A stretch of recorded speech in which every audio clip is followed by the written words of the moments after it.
नमस्कार दोस्तों, पहले पार्ट में हमने पढ़ा था 1857 क्रांति में कुछ कारण और एक नसीराबाद विद्रोह। अब इसके बाद हम पढ़ेंगे आगे का जो पार्ट है, जो अन्य विद्रोह हुए जैसे नीमच, एरनपुरा, टोंक, कोटा, भरतपुर, अलवर, धौलपुर, यहाँ पर जो विद्रोह हुए थे इनके बारे में हम पढ़ेंगे।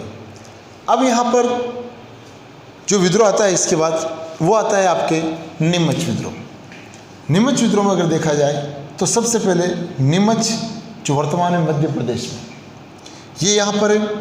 और फिर अगला आता है यहाँ पर एक उदयपुर नामक रियासत है, यहाँ एक डोंगला नामक स्थान है, और ये आपके आ गया नसीराबाद, टोंक, शाहपुरा और ये आ गया दिल्ली। इन पॉइंटों पर विशेष ध्यान देना है। नसीराबाद से जब सूचना पहुंची नीमच के अंदर कि नसीराबाद में विद्रोह हो गया, क्योंकि 28 मई को वहाँ पर विद्रोह हुआ था। अब क्या होता है कि जब जैसे ही विद्रोह हुआ 28 मई, देखो विशेष आपको ये याद रखना कि जो विद्रोह की डेट निश्चित थी 31 मई, पूरे भारत में निश्चित था कि 31 मई 1857 को हमें विद्रोह करना है। पर वो विद्रोह 10 मई को मेरठ से प्रारंभ हो गया था और राजस्थान में 28 मई से प्रारंभ हो गया था। तो जैसे ही उसे सूचना पहुंची कि यहाँ पर नीमच के अंदर नसीराबाद विद्रोह हो गया, तो यहाँ पर एक अंग्रेज अधिकारी था, उसका नाम था एबोट। एबोट ने क्या किया कि यहाँ पर सभी सैनिकों को परेड ग्राउंड पर एकत्रित किया, वहाँ पर सभी को बुलाया और हिंदू और मुस्लिम सैनिकों को अपने अपने धार्मिक ग्रंथों की शपथ दिलाई कि आप लोग शपथ लो कि इस विद्रोह काल में आप अंग्रेजों के पक्षकर बने रहोगे। पर क्या होता है, वहाँ एक व्यक्ति उपस्थित था, उसका नाम था मोहम्मद अली बेग। मोहम्मद अली बेग नाम का जो व्यक्ति था, मोहम्मद अली बेग, इसने एक कथन कहा था जो पटवार मेंस के अंदर पूछा गया था कि क्या आप लोगों ने अपनी शपथ भंग नहीं की क्या? तो हम भारतीयों से भी ये अपेक्षा नहीं करनी चाहिए कि भारतीय अपनी शपथ की अनुपालना करेंगे। यानी कि अगर हम शपथ भी ले लेंगे तो ये अपेक्षा मत करना कि हम तुम्हारे साथ रहेंगे। ये बात किसने कही? मोहम्मद अली बेग ने। उस समय एबोट ने इसे शांत कर दिया कैसे भी समझाकर, और 2 जून को ऐसा कोई घटना नहीं हुई। तो एक ही सैनिक था, उसका नाम था हीरा सिंह। हीरा सिंह जो सैनिक था, उसने दूसरे दिन यानी कि 3 जून 1857 को यहाँ पर विद्रोह कर दिया। 3 जून 1857 को जो विद्रोह किया था, उस विद्रोह में क्या होता है कि एक अंग्रेज अधिकारी था, उसका नाम था सार्जेंट नाम का अंग्रेज अधिकारी था, ये मारा गया। और यहाँ जो जितने भी अंग्रेज अधिकारी थे, महिलाएं, बालक और जितने भी अधिकारी थे, वो सारे यहाँ से भागते हुए निकल गए किसकी ओर? डोंगला गांव की ओर। पीछे पीछे इनके क्रांतिकारी और आगे आगे अंग्रेज। तो इन्होंने यहाँ पर जाकर शरण ली डोंगला के अंदर। अब उस समय मेवाड़ के जो महाराणा थे उनका नाम था तख्त सिंह जो थे, इन्होंने मेवाड़ की सेना को भेज दिया सावर्स के नेतृत्व में। सावर्स कौन था? मेवाड़ का पॉलिटिकल एजेंट था। मेवाड़ का पॉलिटिकल एजेंट सावर्स अपने सेना लेकर पहुंच गया यहाँ पर डोंगला में, और इन सैनिकों, इन अंग्रेज अधिकारियों को सुरक्षित कहाँ लेकर आ गया? उदयपुर लेकर आया। और उदयपुर के अंदर एक झील है, उसका नाम है पिछोला झील। पिछोला जो झील है उसके किनारे बने हुए जगमहल, जग मंदिर, वहाँ पर उन्हें ठहराया गया। तो अब यहाँ पर बात आती है कि यहाँ 2 व्यक्तियों को ठहराया गया, या ऐसे ठहराने की जो घटना हुई 2 बार हुई थी। एक बार शाहजहाँ को यहाँ पर रखा गया महाराणा करण सिंह के द्वारा। अमर सिंह के जो पुत्र हुए महाराणा करण सिंह, उन्होंने शहजादे खुर्रम यानी कि शाहजहाँ को जहांगीर के विरुद्ध अपने यहाँ शरण दी थी। और महाराणा स्वरूप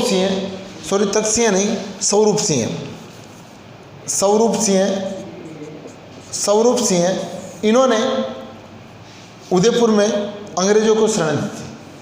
अब यहाँ पर क्या होता है कि जब ये सैनिक यहाँ पर पहुँचे डोंगला और मेवाड़ के सैनिक भी पहुँच गए, ये सैनिक सीधे यहाँ से कूच करके शाहपुरा की ओर।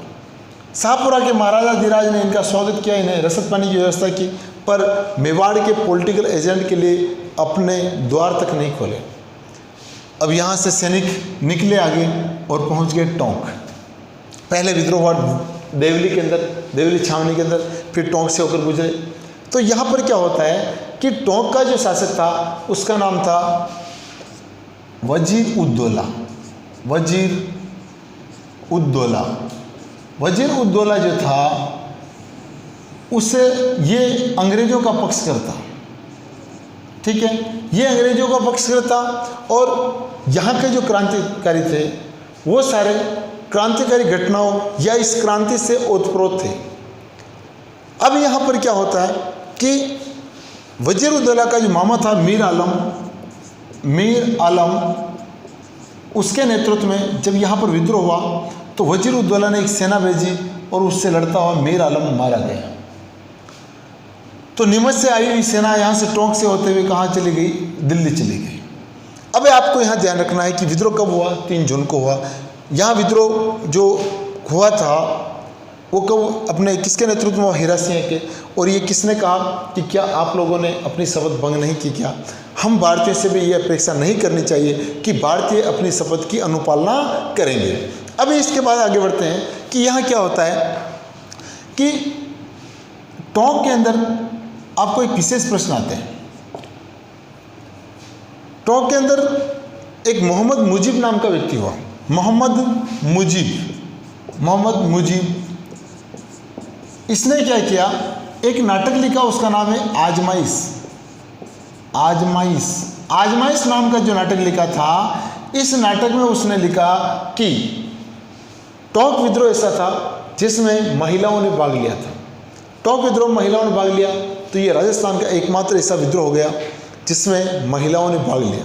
और इसकी जानकारी कहाँ से मिलती है? तो नाटक आजमाइश से मिलती है। किसने लिखा? तो मोहम्मद मुजीब ने लिखा। अब इसके बाद क्या होता है कि एक तो टोंक का हो गया, अब नीमच में दूसरा विद्रोह और हो गया। ये हुआ 12 अगस्त 1857 को, पर इतना इम्पोर्टेंट नहीं।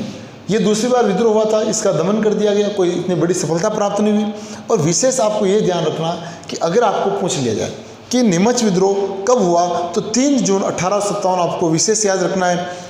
और अगर आपको 3 जून 1857 ऑप्शन में नहीं दे रखा है तो आप 12 अगस्त 1857 करके आना, वो सही माना जाएगा। अब यहाँ पर क्या होता है, ये नीमच विद्रोह हो चुका है, तो उस समय उदयपुर जो महाराणा थे स्वरूप सिंह, उन्होंने अंग्रेजों को जो सहायता दी, तो इसी कारण क्या होता है कि मेवाड़ का जो प्रमुख ठिकाना है सलुम्बर के जो ठाकुर थे राउत केसरी सिंह।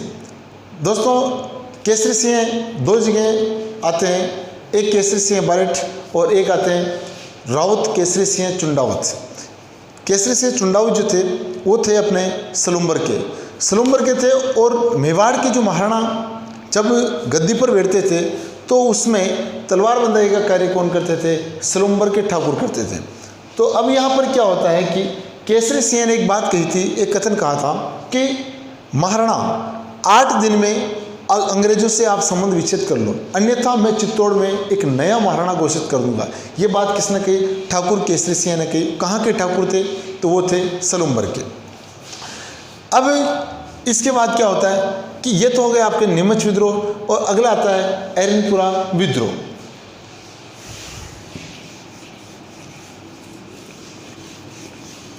एरनपुरा पड़ता है दोस्तों पाली के अंदर, और जोधपुर सरकार यानी कि जोधपुर रियासत के अंदर आता था एरनपुरा विद्रोह। इसमें सबसे पहले यहाँ पर एक पॉइंट है आपके माउंट आबू, फिर दूसरा पॉइंट है आपके जोधपुर, फिर आता है आपके आहुआ और अजमेर, ये आपके विशेष, और एक आ गया दिल्ली।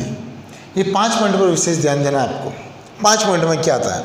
सबसे पहले तो मैंने आपको एजीजी जो पढ़ाया था, एजीजी के बारे में बताया था। उस समय बताया था मैंने आपको एजीजी का जो सदर मुकाम या एजीजी का मुख्यालय वो अपने अजमेर में, पर 1845 में ग्रीष्मकालीन जो मुख्यालय बनाया गया वो कहाँ बनाया गया? माउंट आबू के अंदर बनाया गया।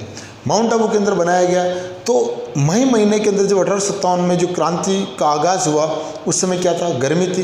तो एजीजी कहाँ मिलेगा, सिरोही के अंदर मिलेगा। तो जब वो वहाँ पर गया था तो अपने साथ एरिनपुरा के 90 सैनिक सैन्य अभ्यास के लिए लेकर गया था। वो अपने साथ लेकर गया, वहाँ लेकर गया और उसे सूचना मिली कि मेरठ में विद्रोह हो चुका है।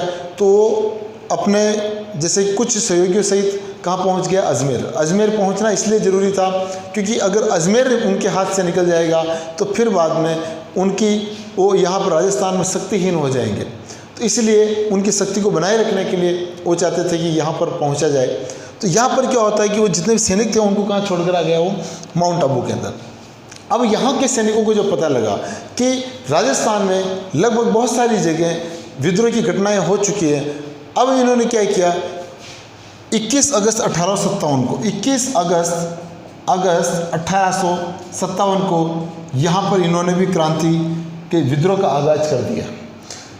यहाँ आगाज किया इन्होंने, तो उसके जो नेतृत्व करता थे शीतल प्रसाद, मोती खां और तिलक, इन लोगों ने के नेतृत्व में जैसे विद्रोह हुआ तो यहाँ से एक नारा दिया, चलो दिल्ली मारो फिरंगी।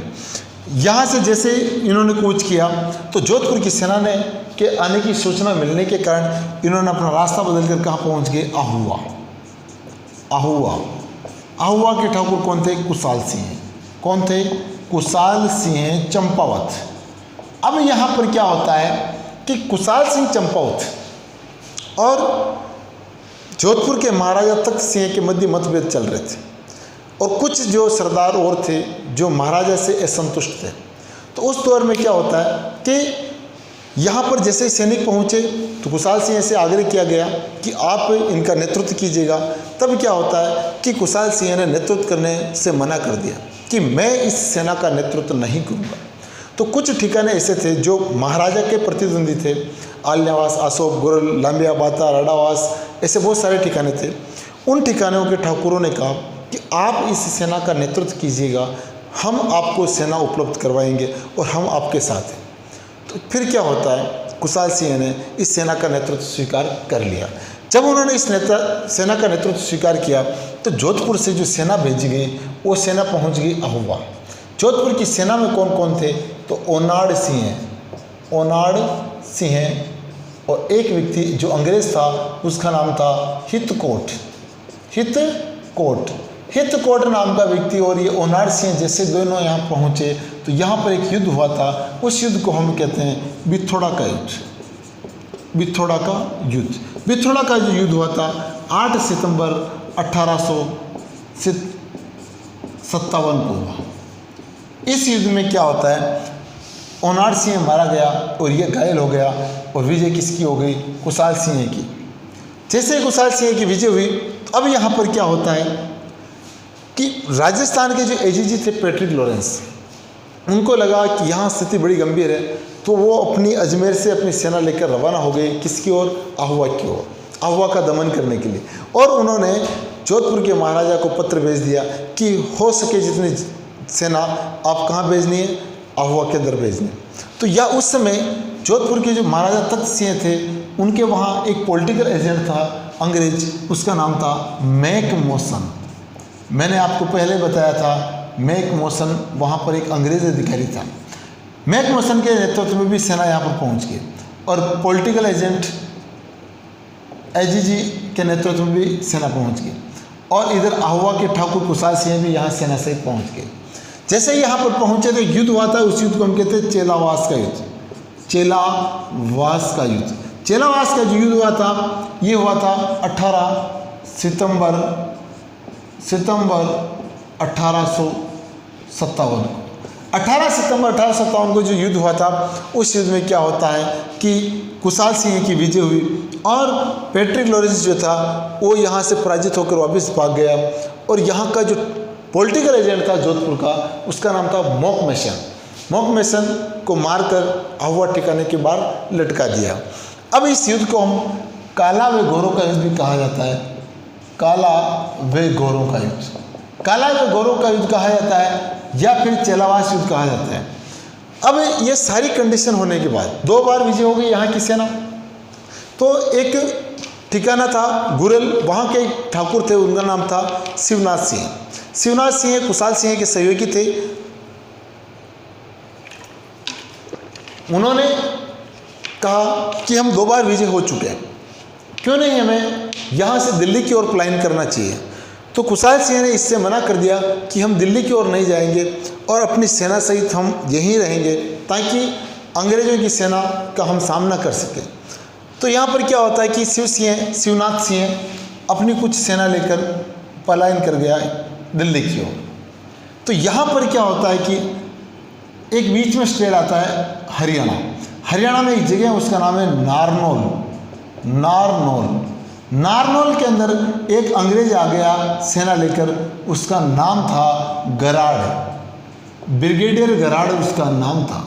तो यहाँ पर नारनौल के अंदर युद्ध हुआ, गराड़ तो मारा गया, फिर भी अंग्रेजों की विजय हुई और शिवनाथ सिंह पराजित होकर उसकी जो सेना थी वो छिन्न भिन्न हो गई और वहाँ से क्या होता है इसकी पराजय हो गई और वापस लौट गया। अब क्या होता है कि उस समय अपना जो भारत का जो वाइसराय था यानी गवर्नर था, वाइसराय उस समय पद का नाम वाइसराय नहीं था, गवर्नर कहा जाता था। तो जो गवर्नर था वो था कैनिंग, उसका नाम था कैनिंग।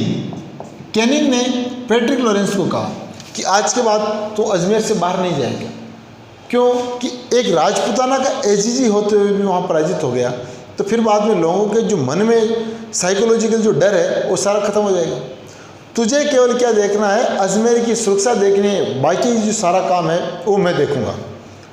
तो इसे निर्देशित कर दिया गया, ये वही हो गया। अब क्या हुआ कि इस कैनिंग ने एक व्यक्ति को भेज दिया, उसका नाम था होम्स। होम्स नाम का जो व्यक्ति था वो सेना लेकर पहुंचा सीधा यहाँ पर आहुआ के अंदर पहुंचा। जनवरी 1858 में यहाँ पर युद्ध हुआ। 3 दिन तक कुशाल सिंह ने युद्ध किया। फिर क्या होता है, कुशाल सिंह की सेना भी मारी गई और गोले बारूद उनकी भी कमी हो गई। तो फिर बाद में कुशाल सिंह ने अपने भाई पृथ्वी सिंह को यहाँ का नेतृत्व संभाला दिया और स्वयं यहाँ से निकलकर कहाँ चले गए, कोठारिया चले गए। कोठारिया के एक रावत जोध सिंह थे, ठाकुर का नाम था जोध सिंह। जोध सिंह के पास आ गए। जोध सिंह के पास आए तो यहाँ पर उन्होंने शरण ले ली और इधर होम्स ने क्या किया, आहुआ ठिकाने को पूरे को नष्ट कर दिया। अब सुगाली माता का जो यहाँ मंदिर था, जो चंपावतों की कुल देवी, जिसे 1857 की क्रांति की देवी भी कहा जाता है, 10 सिर 54 हाथ वाली देवी भी कहा जाता है, उसका मंदिर तोड़कर यहाँ से होम्स उनकी मूर्ति कहाँ लेकर गया, अजमेर। उस समय जो अजमेर में जो संग्रहालय था उसमें उनकी मूर्ति रखी और वर्तमान में वो मूर्ति कहाँ है, पाली संग्रहालय में। अब ये ठिकाना पूरा नष्ट हो गया। कुछ दिन कुशाल सिंह यहाँ रहे। फिर बाद में जब उन्हें लगने लगा कि 1857 के विद्रोह के समय जिन लोगों ने भी विद्रोह किया उन लोगों को अभी रिहा किया जा रहा है, उन्हें माफ़ किया जा रहा है, तो वो यहाँ से निकले और चले गए नीमच गए। तो नीमच के अंदर क्या होता है, उन्हें आत्मसमर्पण कर दिया और उन्हें बंदी बनाकर जेल भेज दिया गया। जब उन्हें जेल भेजा गया, एक आयोग बनाया गया। उस आयोग का नाम था टेलर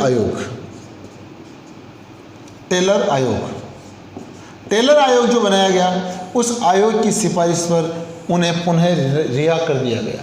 अब यहाँ पर आपको ये देखना है कि अभी तक हमने 3 विद्रोह पढ़े। नसीराबाद सैनिक विद्रोह था, नीमच सैनिक विद्रोह था, पर आहुआ में आते थे क्या हुआ, एरिनपुरा में, कि प्रारंभ में जो विद्रोह था वो एक सैनिक विद्रोह था। क्योंकि प्रारंभिक जो घटना हुई थी कहाँ, माउंट आबू में हुई। अगर पूछ लिया जाए कि एरिनपुरा के सैनिकों ने विद्रोह कहाँ से प्रारंभ किया, तो माउंट आबू। तो प्रारंभिक काल में वहाँ का नेतृत्व में भाग लेने वाले कौन से, सारे सैनिक थे। पर धीरे धीरे जैसे ही कुशाल सिंह ने इस नेतृत्व स्वीकार किया, तो ये जो विद्रोह था उस विद्रोह ने सैनिक विद्रोह की बजाय एक सामंत विद्रोह का रूप धारण कर लिया। क्योंकि इसमें कुशाल सिंह का बहुत सारे सामंतों ने सहयोग किया था और इसी के साथ ये राजस्थान का एक अपने आप में अलग ही विद्रोह है कि सामंती विद्रोह इसे कह सकते हैं और एक बड़ा विद्रोह माना जाता है। तो ये एरिनपुरा विद्रोह हुआ। इसके बाद हम कोटा विद्रोह और कुछ अन्य विद्रोह और कुछ कथन जो 1857 क्रांति से संबंधित जो महत्वपूर्ण तथ्य वो अगले भाग में हम पढ़ेंगे। धन्यवाद।